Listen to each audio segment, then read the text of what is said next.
श्री गणेशाय नमः। एक बार प्रेम से बोलो श्री शंकर भगवान की जय। शिव पुराण वायवीय संहिता अध्याय 27। मंदराचल पर गौरी देवी का स्वागत। महादेव जी के द्वारा उनके और अपने उत्कृष्ट स्वरूप एवं अविच्छेद्य संबंध पर प्रकाश तथा देवी के साथ आए हुए व्याघ्र को उनका गणाध्यक्ष बनाकर अंतःपुर के द्वार पर सोमनंदी नाम से प्रतिष्ठित करना। ऋषियों ने पूछा, अपने शरीर को दिव्य गौर वर्ण से युक्त बनाकर गिरिराज कुमारी देवी पार्वती ने जब मंदरांचल प्रदेश में प्रवेश किया तब वे अपने पति से किस प्रकार मिलीं? प्रवेश काल में उनके भवन द्वार पर रहने वाले गणेश्वरों ने क्या किया तथा महादेव जी ने भी उन्हें देखकर उस समय उनके साथ कैसा बर्ताव किया? वायु देवता ने कहा, जिस प्रेम गर्भित रस के द्वारा अनुरागी पुरुषों के मन का हरण हो जाता है, उस परम रस का ठीक ठीक वर्णन करना असंभव है। द्वारपाल बड़ी उतावली से राह देखते थे। उनके साथ ही महादेव जी भी देवी के आगमन के लिए उत्सुक थे।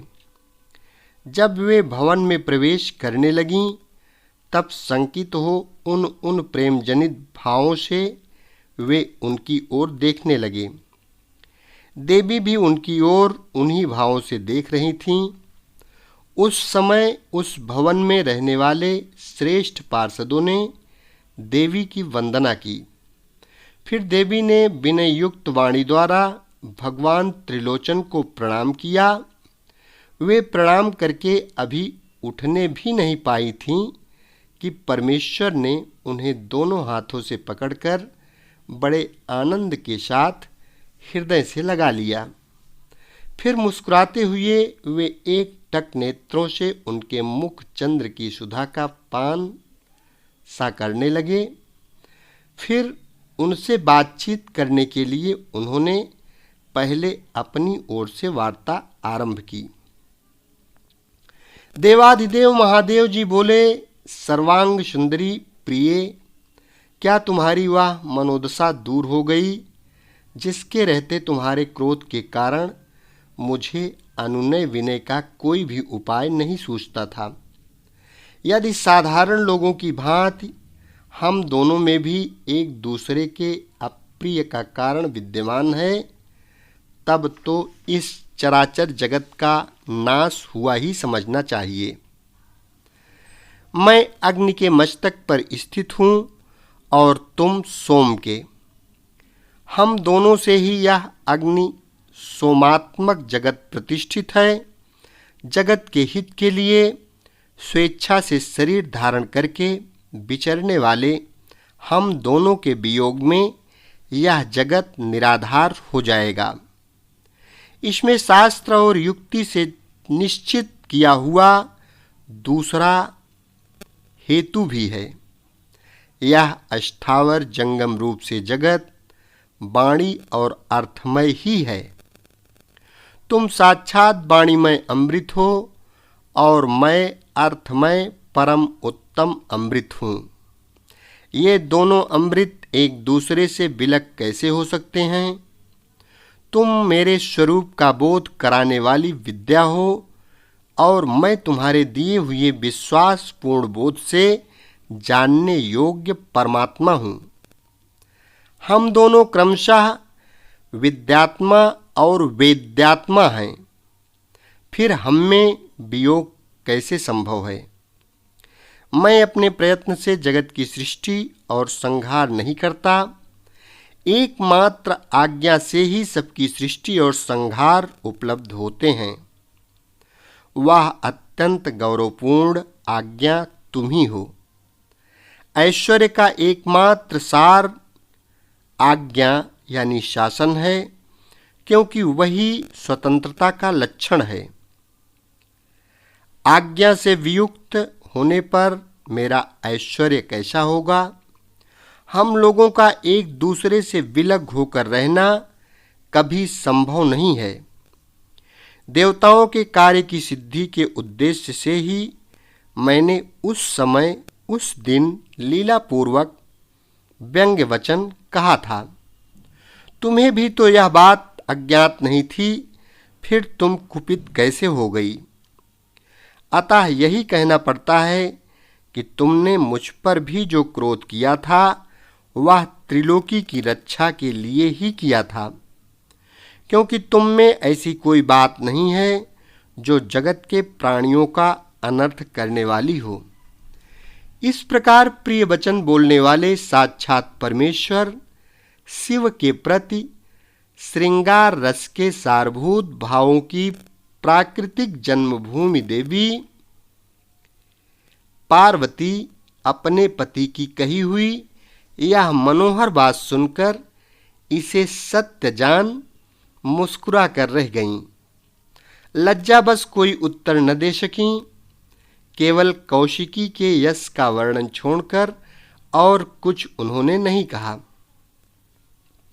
देवी ने कौशिकी के विषय में जो कुछ कहा उसका वर्णन करता हूँ। देवी बोली, भगवान, मैंने जिस कौशिकी की सृष्टि की है उसे क्या आपने नहीं देखा है? वैसी कन्या न तो इस लोक में हुई है और न होगी।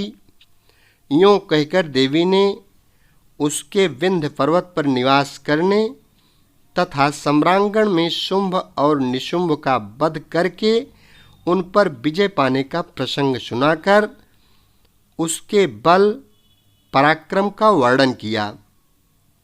साथ ही ये भी बताया कि वह उपासना करने वाले लोगों को सदा प्रत्यक्ष फल देती है तथा निरंतर लोगों की रक्षा करती रहती है। इस विषय में ब्रह्मा जी आपको आवश्यक बातें बताएंगे। उस समय इस प्रकार बातचीत करती हुई देवी की आज्ञा से ही एक सखी ने उस व्याघ्र को लाकर उनके सामने खड़ा कर दिया। उसे देखकर देवी कहने लगीं, देव, यह व्याघ्र मैं आपके लिए भेंट लाई हूँ। आप इसे देखिए, इसके समान मेरा उपासक दूसरा कोई नहीं है। इसने दुष्ट जंतुओं के समूहों से मेरे तपोवन की रक्षा की थी। यह मेरा अत्यंत भक्त है और अपने रक्षणात्मक कार्य से मेरा विश्वास पात्र बन गया है। मेरी प्रसन्नता के लिए यह अपना देश छोड़कर यहाँ आ गया है। महेश्वर, यदि मेरे आने से आपको प्रसन्नता हुई है और यदि आप मुझसे अत्यंत प्रेम करते हैं तो मैं चाहती हूँ कि यह नंदी की आज्ञा से मेरे अंतःपुर के द्वार पर अन्य रक्षकों के साथ उन्हीं के चिन्ह धारण करके सदा स्थित रहें। वायुदेव कहते हैं, देवी के इस मधुर और अंततोगत्वा प्रेम बढ़ाने वाले शुभ वचन को सुनकर महादेव जी ने कहा, मैं बहुत प्रसन्न हूँ। फिर तो वह व्याघ्र उसी क्षण लचकती हुई सुवर्ण जटित बेंत की छड़ी, रत्नों से जटित विचित्र कवच, सर्प की सी आकृति वाली छुरी तथा रक्ष कोचित वेश धारण किए गणाध्यक्ष के पद पर प्रतिष्ठित दिखाई दिया। उसने उमा सहित महादेव और नंदी को आनंदित किया था, इसलिए सोम नंदी नाम से विख्यात हुआ। इस प्रकार देवी का प्रिय कार्य करके चंद्रार्धभूषण महादेव जी ने उन्हें रत्नभूषित दिव्य आभूषणों से विभूषित किया। चंद्रभूषण भगवान शिव ने सर्व मनोहारिणी गिरिराज कुमारी गौरी देवी को पलंग पर बिठाकर उस समय सुंदर अलंकारों से स्वयं ही उनका श्रृंगार किया। अध्याय 27 संपन्न हुआ। एक बार प्रेम से बोलो देवादिदेव महादेव श्री भोलेनाथ शिवशंकर भगवान की जय। जगत जननी माँ जगदम्बा की जय। शेष अगले भाग में।